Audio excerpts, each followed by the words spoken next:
Hi students, welcome back to my channel.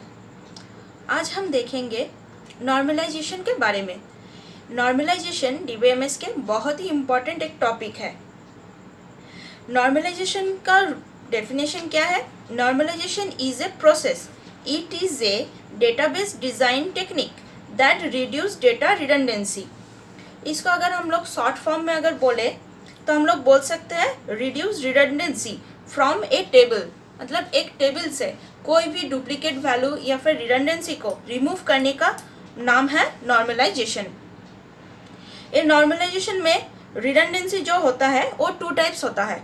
एक आपका रो level redundancy होता है और एक आपका कॉलम लेवल रिडंडेंसी होता है। रो लेवल रिडंडेंसी में क्या है, एक एग्जांपल से हम लोग समझते हैं।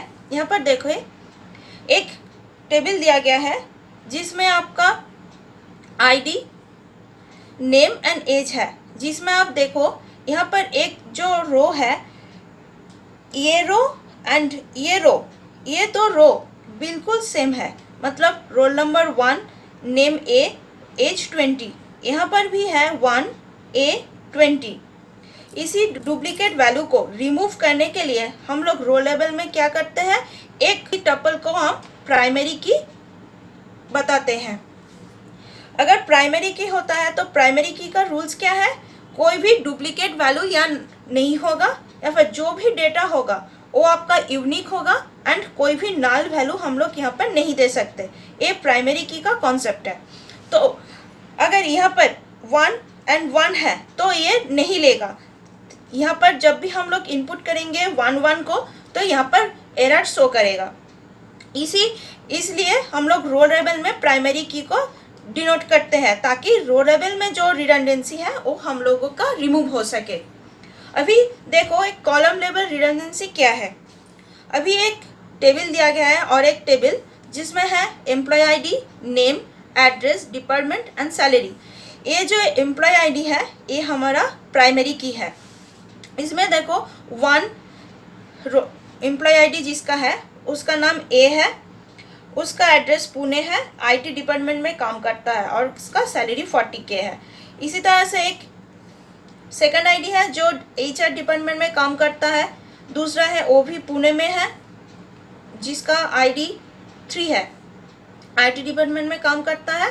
और नेक्स्ट है हमारा 4 जो दिल्ली में रहता है, वो मार्केटिंग डिपार्टमेंट में काम करता है। यहाँ पर देखो कोई भी डेटा डुप्लीकेट नहीं है, लेकिन हम लोग यहाँ पर कभी देखो ये जो एम्प्लॉय है बी, ये अगर छोड़ देता है, दूसरी कंपनी चेंज कर लेता है तो इसका डेटा तो हम लोग यहाँ से रिमूव कर देंगे। अगर ये डेटा हम लोग रिमूव कर देते हैं तो यहाँ पर एम्प्लॉय आईडी जो है वो तो प्राइमरी की है, इसलिए यहाँ पर हम लोग कोई नल वैल्यू नहीं रख सकते। तो हम लोग अगर डिलीट करेंगे तो ये पूरा कलम ही रो हम लोगों को पूरा डिलीट करना पड़ेगा। अगर ये पूरा कलम हम लोग डिलीट कर देते हैं तो एचआर जो डिपार्टमेंट है अलग से, वो एचआर डिपार्टमेंट यहाँ से टेबल से रिमूव हो जा रहा है। तो हम लोग फर्दर अगर कोई क्वेरी करेंगे कि एचआर डिपार्टमेंट में हम लोग नए से कोई भी एम्प्लॉय को अगर इनपुट करना चाहेंगे तो नहीं कर पाएंगे। उसके लिए हम लोगों को फिर से एक रो अलग से इंसर्ट करना पड़ेगा, तो हम लोग वहाँ पर कर पाएंगे। फिर से यहाँ पर जो एचआर डिपार्टमेंट हम लोगों को चेन्नई में है, वहाँ से फिर से चेन्नई को देना पड़ेगा और एचआर डिपार्टमेंट यहाँ पर देना पड़ेगा, फिर से अलग से एक रो इंसर्ट करना पड़ेगा। इसी प्रॉब्लम को अगर रिमूव करने के लिए हम लोग क्या करते हैं, टेबल को छोटे छोटे टेबल में डिवाइड कर देते हैं, जिसमें हम लोग फर्स्ट एनएफ में रखते हैं, 2NF में रखते हैं, थर्ड नॉर्मल फॉर्म में रखते हैं, फोर्थ नॉर्मल फॉर्म में रखते हैं and next 5th normal form में रखते हैं। मतलब फर्स्ट नॉर्मल फॉर्म में अगर कोई रिडंडेंसी रहता है वो सेकंड नॉर्मल फॉर्म में चला जाता है। सेकंड नॉर्मल फॉर्म में कोई है तो वो थर्ड नॉर्मल फॉर्म में रिमूव हो जाता है। उसके बाद फोर्थ नॉर्मल फॉर्म आते आते 99% रिडंडेंसी रिमूव हो जाता है। उसके बाद अगर कोई भी छोटा मोटा रिडंडेंसी रहता है तो वो 5th नॉर्मल फॉर्म में रिमूव हो जाता है। इस टेबल को छोटे छोटे टेबल में डिवाइड करके हम लोग एक कॉलम लेवल रिडंडेंसी को रिमूव करते हैं। इसी का नाम है नॉर्मलाइजेशन। इस टॉपिक को समझने में आप लोगों को कोई भी दिक्कत आए तो नीचे आप कमेंट सेक्शन में बता सकते हैं। I will try my best to solve your queries. Thank you.